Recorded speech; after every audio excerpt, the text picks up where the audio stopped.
एक पार्क के शांत वातावरण में एक माँ बेंच पर बैठी है, अपनी गोद में बच्चे के साथ। शांति की तस्वीर। अराजकता फैल जाती है क्योंकि एक बंदर अचानक प्रकट होता है जो एक त्वरित, चौंकाने वाली गति से उसके हाथ से शिशु को छीन लेता है।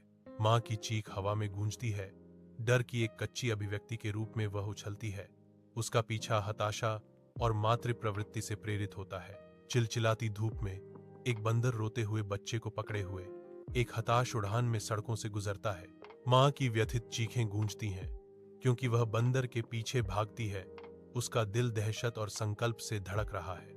एक छोटा पीला चूजा सभी बाधाओं के बावजूद खोज में शामिल होता है और घने जंगल में कूदते हुए अप्रत्याशित साहस के साथ बंदर का सामना करता है।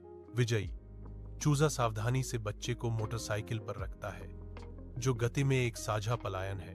बच्चे की हंसी खुली हवा में गूंजती है क्योंकि वे सड़क पर तेजी से दौड़ते हैं, खतरे को पीछे छोड़ते हुए। चूजा धीरे से मुस्कुराता है क्योंकि वे बच्चे को मां की फैली हुई बाहों में सौंपते हैं, जो राहत और खुशी से भरी हुई है।